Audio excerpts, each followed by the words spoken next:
What's different about Brady Cook this season versus last? I'll tell you coming up right now on Locked On Mizzou.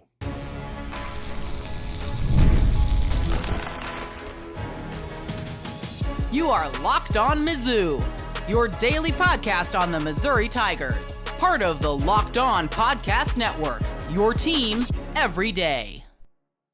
Hey, all you true sons and daughters, I'm John Miller, your Mizzou mafioso and the central scrutinizer of Missouri Tigers football and basketball in the good times and, yes, in the bad as well. So hopefully we can get a little bit of taste out of our mouths from that Texas A&M game coming up here on the show. And, you know, I've heard from a lot of Missouri fans over the years who say that Eli Drinkwitz rarely, if ever, throws over the middle of the field. Well, I want to get into some of those numbers coming up later in the program. Before I start the show, though, I do want to remind you today's episode is brought to you by Gametime. Download the Gametime app, create an account, and use code LOCKEDONCollege for $20 off your first purchase.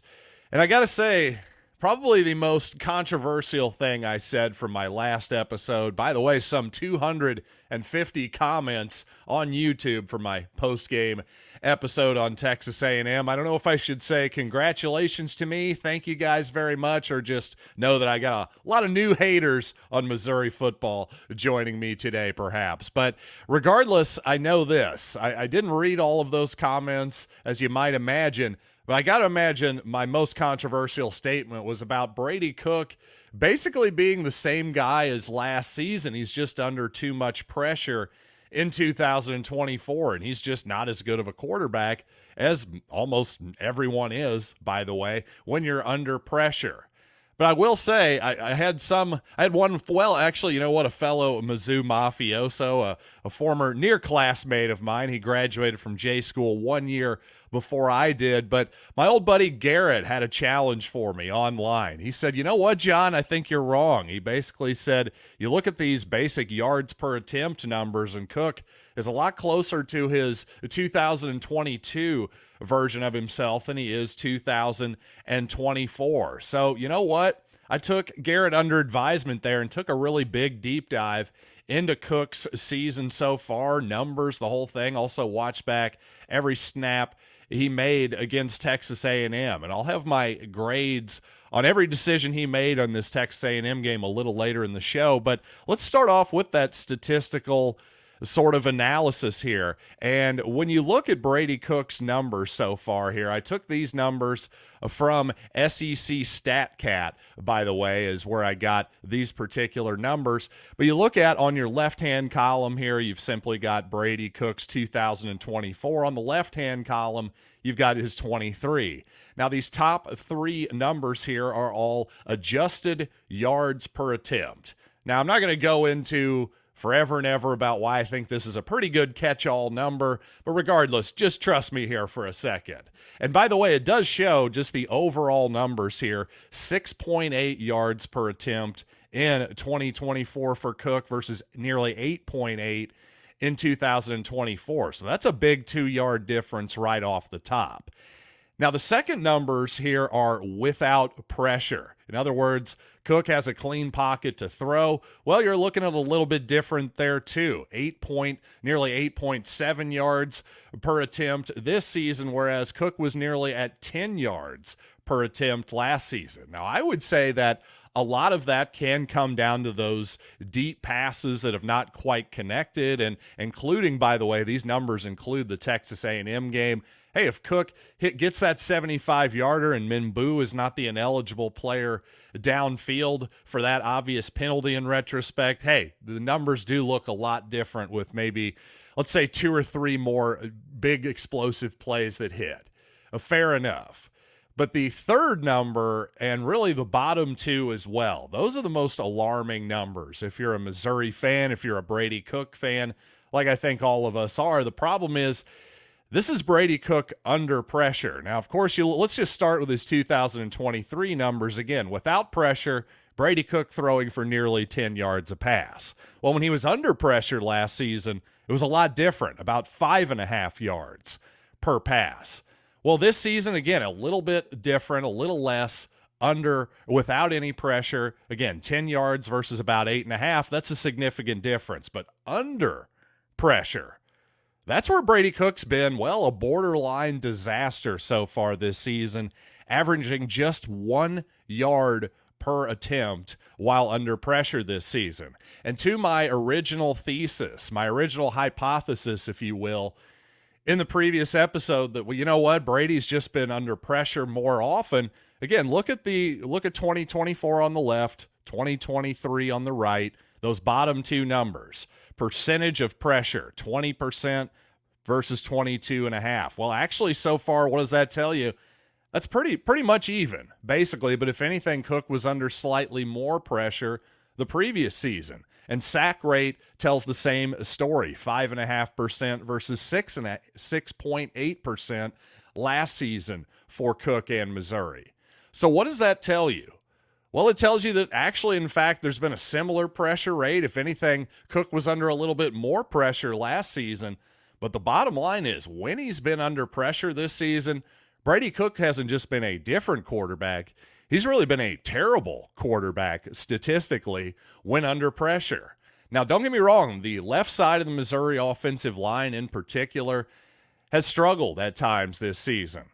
You saw the sideline reporter for ABC yesterday explaining that, hey, A&M was basically saying attack number 52, attack Marcus Bryant, the left tackle, that type of deal. So a lot of times Missouri was having to double team Nick Scorton, but it wasn't enough to be able to just go one-on-one with some of their other excellent defensive upfront guys as well. So that Texas A&M pass rush was everything that I believed that it was going to be. The problem is, unfortunately, I knew Brady Cook was not the same guy under pressure as he is without it. The problem is this season, he's been dramatically worse under pressure than he was in the 2023 season. So far, obviously, all of us are very aware, I think, of the lack of accuracy, the little bit of being not on the same page with his receivers down the field. But to me, this is even much more alarming that Cook has suddenly become almost, a 1 yard per play type of guy under pressure. That's just simply not going to cut it. So again, just to bottom line it for you without all those numbers in your face, while Brady Cook has been about under the same amount of pressure so far as he was last season, the main difference is he's just not been nearly as effective while under pressure this season. That's got to change if Missouri's going to get better offensively in 2024. Now, the good news is Tigers are still 4-1. They're still in the top 25 in both polls. So everything is technically still out in front of the Tigers.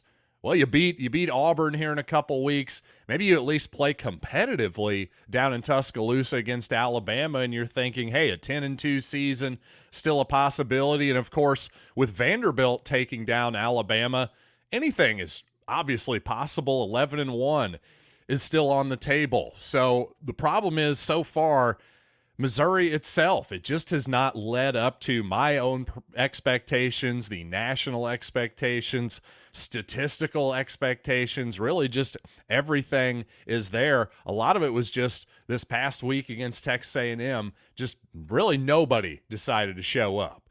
The quarterback, the receivers, the offensive line, the entire defense, the coaching staff. Name me one positive from this past Saturday, because I'm genuinely grasping at straws trying to come up with one.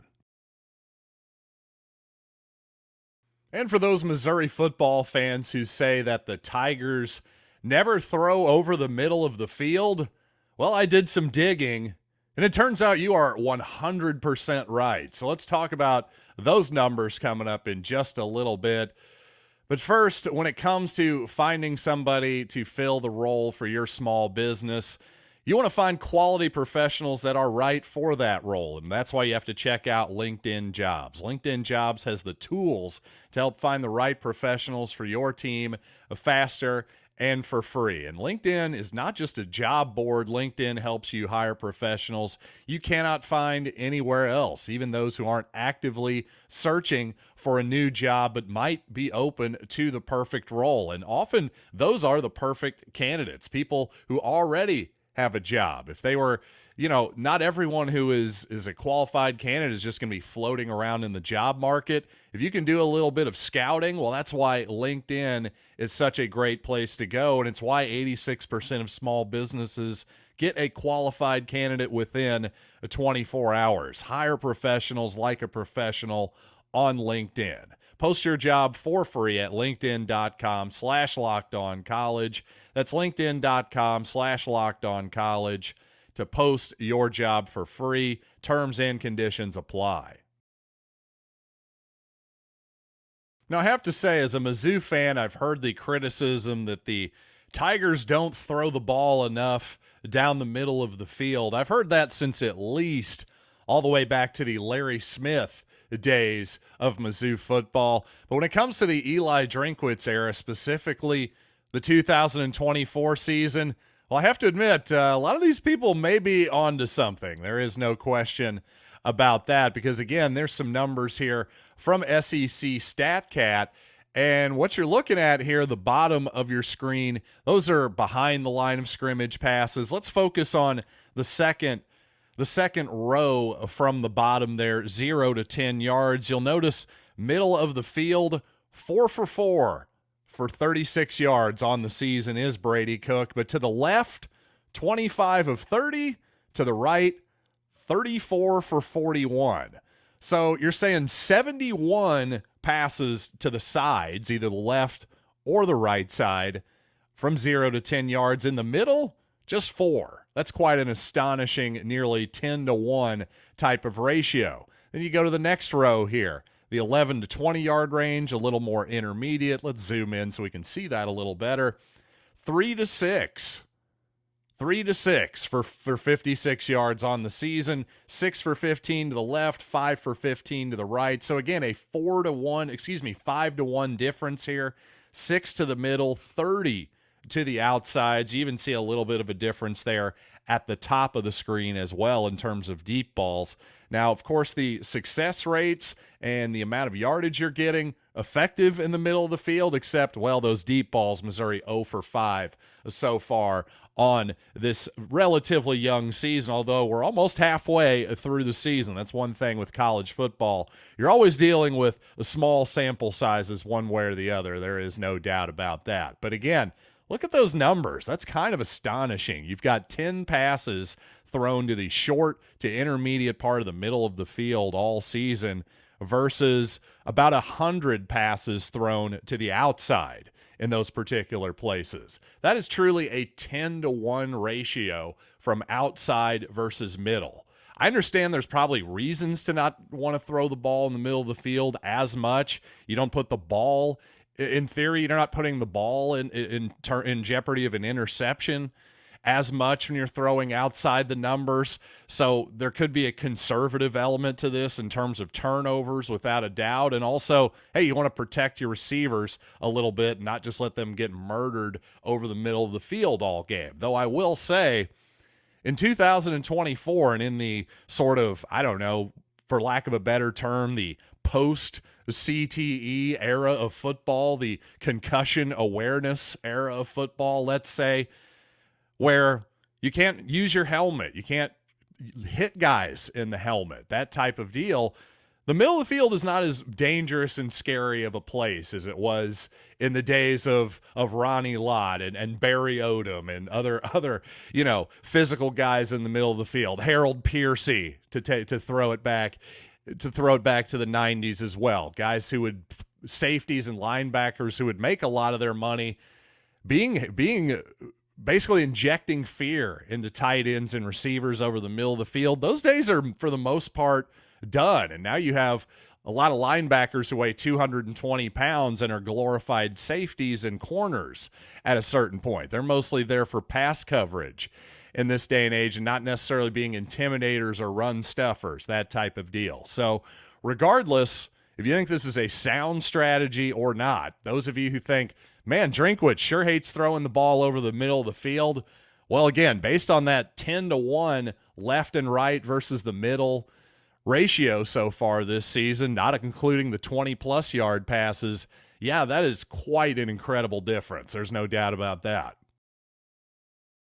I will say one reason maybe Missouri has not gotten the middle of the field working just yet in the passing game is that Missouri can't quite get Brett Norfleet going yet either. In training camp, Norfleet seemed to be slowed down a bit by an injury, and then, of course, first game of the season, Norfleet injures his shoulder and has just not been able to quite get on the same wavelength, it would seem, with Brady Cook yet for whatever reason. And you know, Cook last season was mostly effective on deep balls and passes near the line of scrimmage. Maybe the intermediate part of the field was where the Tigers' passing game needed some work. And this offseason, I really felt like Brett Norfleet could be a big reason and could a breakout type sophomore season that could help Missouri exploit some of those matchups and exploit the intermediate, especially intermediate middle part of the field that seemingly Missouri refuses to attack more often than not. So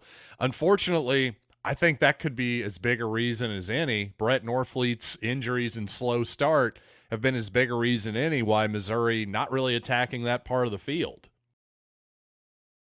And I will say the Texas A&M game this past Saturday reminded me of the 2022 Kansas State game for a couple reasons. Number one, obviously, the painful domination on the road by Missouri's opponent.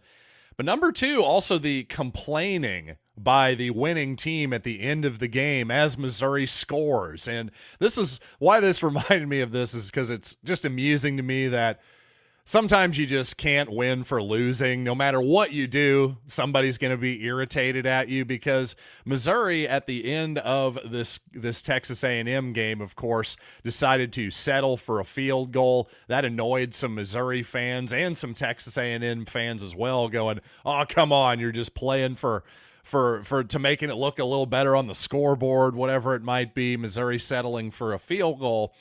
And I will point out that, remember, folks, the SEC tiebreakers, I know the odds of this actually mattering are fairly low, but it's not nothing.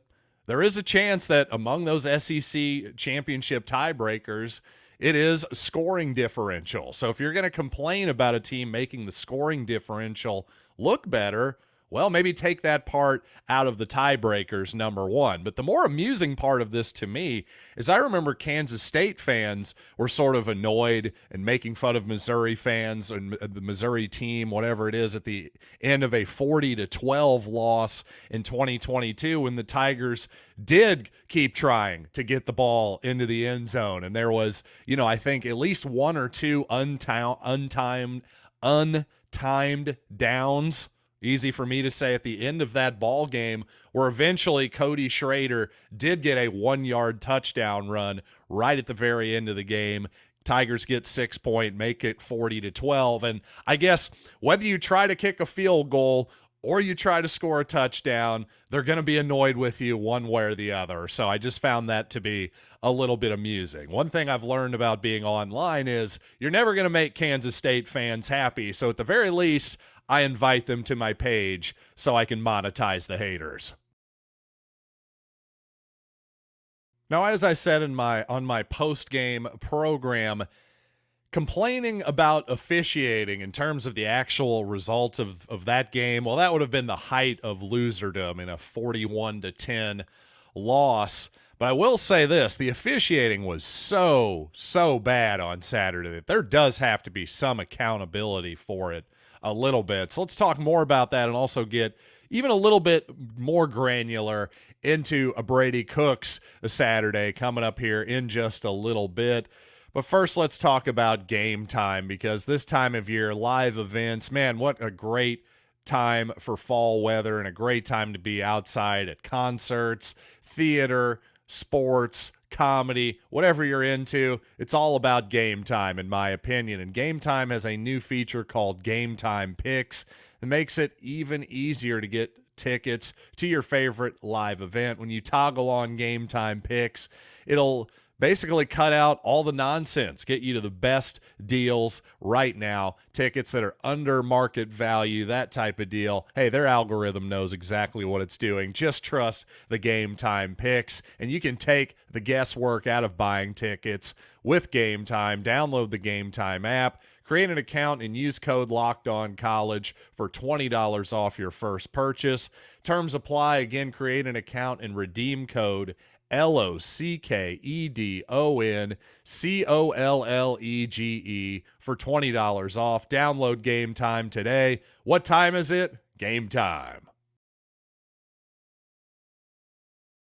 So the fourth down play where Theo Weiss was obviously interfered with on Missouri's opening drive, well, that was bad enough. Not only did that take away an explosive play from Missouri, took away a first down, also was a turnover on downs as a result too. So it's about as massive of a missed call as you're going to get. So it'd been bad enough if that were it. But then later in the game, a guy hits the referee, basically just punches the referee, and there's no call. Brady Cook was hit well after the whistle on a delay of game penalty. Again, no call. And somehow number 52, Marcus Bryant, the left tackle, was called for an illegal formation. One of Brady Cook's best plays of the game, pump fake, makes a good scramble and gets the first down on the play. Well, of course, that is naturally called back on a penalty where Marcus Bryant was supposedly too far off of the line of scrimmage.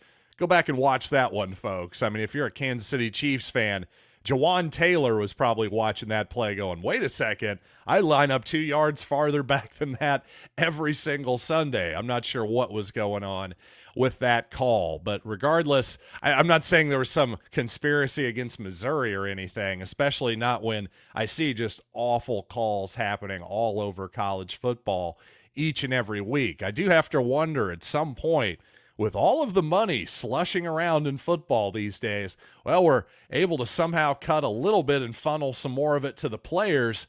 One of these days, you may want to funnel some of it toward the officiating side of the game as well. But obviously, as long as ratings are up, I don't think that the powers that be are going to care all that much. But I will say, I've had a lot of criticisms of Cook on this show, and when you go back and look at his Saturday, you know, I kind of went with this. I tried to be harsh on Cook. I really did. I went back and judged every decision he had to make in this game with a simple Roger and Siskel and Ebert thumbs up, thumbs down type of grading system. Now, I gave him a lot of no grades, incompletes too. So for stuff like when Cook would dump it off to a running back for a 3-yard gain, I'm not really going to give you an up or a down. We'll just kind of move on to the next play. So not exactly a lot of science here, but for example, Missouri starts off, again, its first drive there, an absolutely beautiful back shoulder pass to Luther Burden. Missouri looks like they're off and running, gains about 20 yards on its first snap. Also a good throw, again, by Cook on that throw to Theo Weiss on fourth down. I thought it was a great call, and it should have been thrown for a flag. So the point here in bringing that up again is, to me, that's a 2 thumbs up. That's a 2 out of 2 thumbs up drive there for Cook. But unfortunately, well, it got a lot worse. Really, Cook got off to a bad start in the game overall. By the time it was 24-0, I said 2 for 2. Good start for Cook. By the time it was there, if I'm going to be harsh, and that was kind of the point here, including a couple unsuccessful scrambles by Cook, I thought he was 3 for 9 in terms of making good decisions and making good plays. 3 out of 9, that's not a great start. It's really not. Now, then from that point on, Cook was about 13 for 24, so more thumbs ups than thumbs downs. But the problem is thumbs up than thumbs down. But the problem is, by that point, Missouri was already so far down, obviously not putting all of this on Cook whatsoever. But I was just trying to say in my recap that, yes, Cook wasn't good. The entire team was bad. If you want to say Cook was bad too, I'll agree with you. I was just saying, hey, he had some moments. I think that's definitely true when you go back and watch the game. It wasn't all bad, but no doubt that some of the pressure that Cook was feeling was some of his own creation, too, to be fair. It wasn't all on the blocking. I think there's been a lot of times this season where Cook has failed to account for and see potential free rushers, and when they come, too often he's just confused. So some of those sacks, some of that pressure, a lot of it's on the quarterback, too. It's not just on the offensive line. So that'll be it for this edition of Locked On Mizzou. Wish I had a rosier picture to paint, and one that made me look a little bit more right in retrospect too, but you know what? That's not what we do here. I like to be brutally honest when it's called for. Let's just find out the right answer, whether I like it or not. That's what I'm all about here on Locked On Mizzou. Thanks for joining me here as always, and hopefully you enjoyed my appearance on Locked On College Football this past week as well. Wouldn't be surprised if I get on there at least one more time this season, but regardless, check out Locked On College Football on YouTube, wherever you get your audio podcast. If you like this format, you're going to love Locked On College Football. So until next time, I am John Miller, and this has been Locked On Mizzou.